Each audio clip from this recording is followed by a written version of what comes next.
মাতৃৰ হাতেৰে মুকলি পোৱা ডবকা চৌধুৰী মাৰ্টৰ আজি 2 বছৰ সম্পূৰ্ণ হ'ল। মাতৃৰ আশীৰ্বাদত আজি চৌধুৰী মাৰ্টখন ডবকাবাসীৰ বাবে চিনাকিৰ বহল। সকলোৰে আশা কেৱল গুৱাহাটীতেই নহয়, ডবকাটো হওক ৰাজভৱন। আজি চৌধুৰী মাৰ্টখনে 2 বছৰ সম্পূৰ্ণ কৰাত আয়োজন কৰে গেট টুগেডাৰ টি পাৰ্টিৰ। নতুন বছৰত ভোগালী বিহু আৰু 2 বছৰ সম্পূৰ্ণ হোৱাত আয়োজন হ'ল এই পাৰ্টিৰ। পিতৃ মৰহুম আলহাজ খলিলুৰ ৰহমান চৌধুৰী আদৰ্শক মানি চলি এই গেট টুগেডাৰ পাৰ্টিৰ আয়োজন কৰে। ৰাজ চৌধুৰী এতিয়া ডবকাবাসীৰ হিয়াৰ আপোন। ৰাজ চৌধুৰী বুলি ক'লে কোনে চিনি নাপায় ৰাজ চৌধুৰী মাৰ্টখন।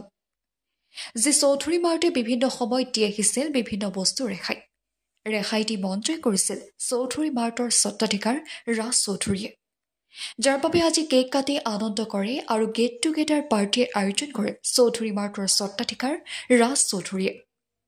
এই সন্দৰ্ভত কি ক'লে ৰাজ চৌধুৰীয়ে, শুনক মন্তব্য। হয়, আজি চৌধুৰী মাৰ্টৰ 2 বছৰ সম্পূৰ্ণ হোৱাত মই আজি আমাৰ ডবকাবাসী ৰাইজ তথা আমাৰ ওচৰ চুবুৰীয়া বা আমাৰ পৰিয়ালৰ আত্মীয়সকলক লগত লৈ মাঘ বিহুৰ কাৰণে আমি এটা টি পাৰ্টি এটা আয়োজন কৰিছিলোঁ। আৰু ইতিমধ্যে এই টি পাৰ্টিত আহি যিসকল ৰাইজ উপস্থিত হৈছে আপোনালোকৰ মাধ্যমেৰে মই সকলোকে আন্তৰিক ধন্যবাদ জনাইছোঁ।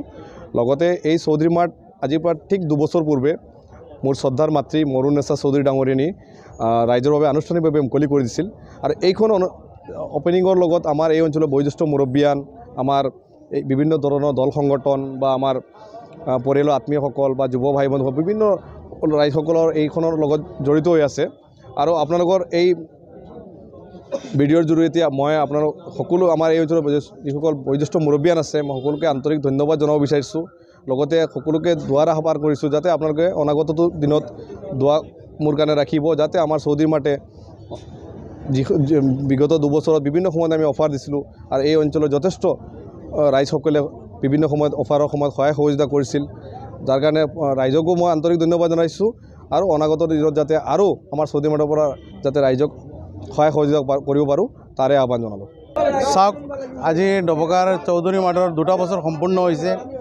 আমাৰ ডবকাৰে গৌৰৱ ৰাজ চৌধুৰী আজিৰ পৰা ঠিক 2 বছৰ আগতে ডবকাৰ চৌধুৰী মাৰ্টখন মুকলি কৰিছিল।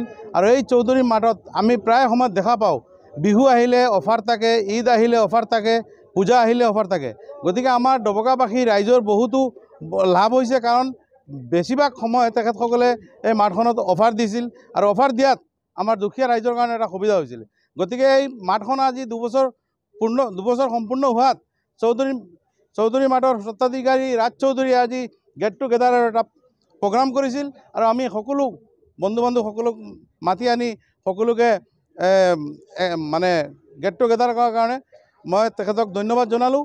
আৰু আমি সকলো ৰাইজক বা ডবকাবাসী সকলো ৰাইজক আহ্বান জনাম যে সকলো ৰাইজ আপোনালোকে এবাৰ হ'লে ডবকা ৰাজ চৌধুৰীৰ যিখন চৌধুৰী মাৰ্ট তাত আহক। আপোনালোকে আহিলে কম দামত নিশ্চয় বস্তুখিনি কম দামত পাব।